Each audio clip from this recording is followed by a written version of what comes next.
السلام علیکم، میں ٹیچر گلشن آرا، جیمس میدان پورا۔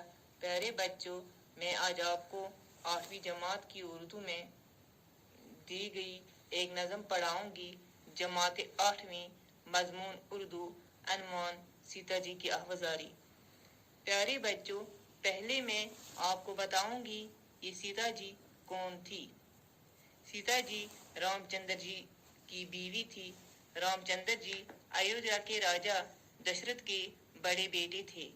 رام چندر جی ہندوؤں کے اوتار تھے۔ راجا دشرت کے 3 بیویاں تھیں۔ ایک کا نام کوشلا، دوسری کا نام کیکی اور تیسری کا نام سمترا تھا۔ کوشلا کے وطن سے رام چندر جی پیدا ہوئے۔ رام چندر جی کی شادی ایک اچھے گھرانے میں ہوئی۔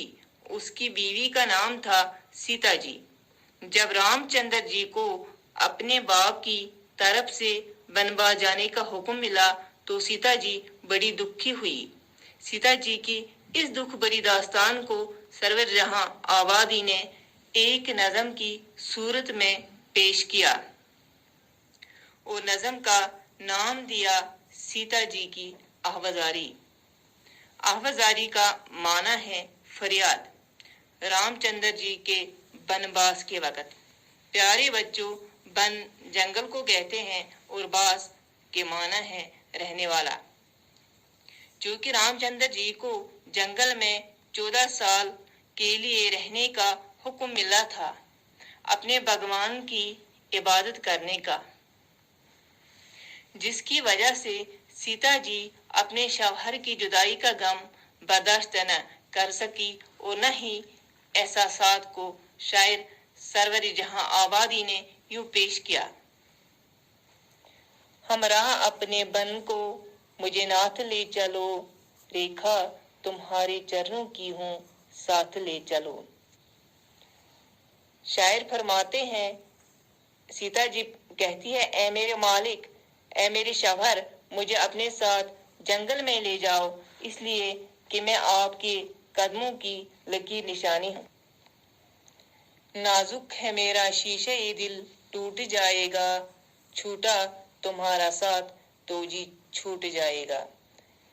پیارے بچوں، اس کی تہرہ اس طرح سے ہے، اگر مجھے ساتھ لینے سے انکار کریں گے تو میرا نازک دل ٹوٹ جانے کی وجہ سے میں جیتے جی مر جاؤں گی۔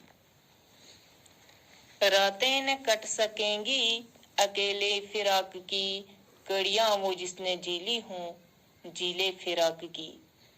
اس شعر میں اس طرح شاعر کہتے ہیں کہ میرے آقا، میری سوامی، میں تمہارے بغیر جدائی کی راتیں نہیں کاٹ سکوں گی اور نہ ہی میں تمہاری جدائی کی سختی برداشت کر سکوں گی۔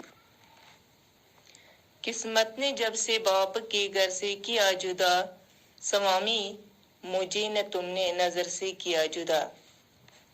اے میرے آقا، اے میرے شوہر، جب میرے باپ نے تم سے شادی ہوتے وقت اپنے سے الگ کیا اور تمہارے ساتھ روانہ کیا، تب سے آج تک تم نے مجھے کبھی اپنے نظروں سے دور نہیں کیا اور آج کر رہے ہو۔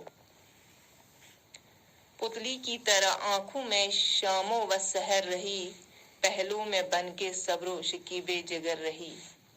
میں صبح و شام تب سے تمہاری آنکھ کی پتلی کی طرح رہی اور تمہارے پہلو میں جگر کے صبر و قرار کی طرح چھاتی رہی۔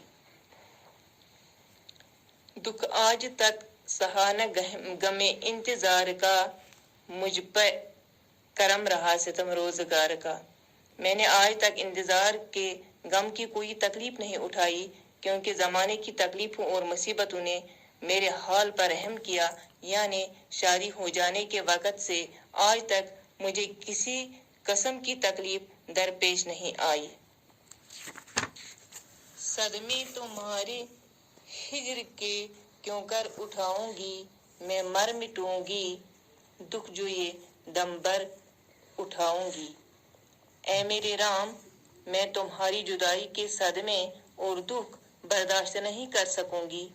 اگر تھوڑی دیر کے لیے مجھے جدائی کی تکلیف پہنچی تو یاد رکھنا کہ میں اس جدائی کا غم اٹھانے سے بہتر مرنا ہی چاہوں گی۔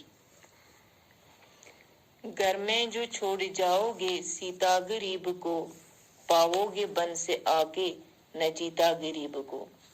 اور یاد رکھنا، اگر آپ نے مجھے اپنے ساتھ نہ لیا اور گھر پر ہی چھوڑا تو جب آپ اپنے بنواس کی مدت ختم کرنے کے بعد واپس لوٹو گے تو مجھے زندہ نہیں پاؤ گے۔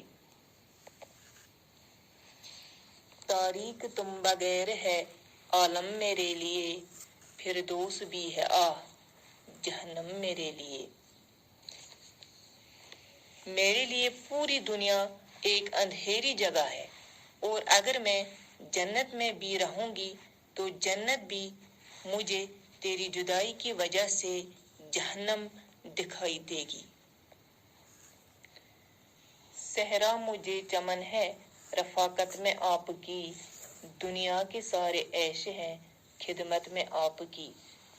اے میرے آقا، جس جنگل میں تم جانا چاہتے ہو اس جنگل میں ہم بھی ساتھ ہوں گے تو وہ میرے لیے ایک ہرا بھرا باغ بن جائے گا، اور سفر کی مصیبتیں تیرے ساتھ رہ کر مجھے عیش عشرت کی زندگی سے کم نہ ہوں گی۔ پیارے بچوں، اس نظم کا باقی حصہ ہم کل انشاءاللہ پڑھیں گے۔ تب تک کے لیے والسلام۔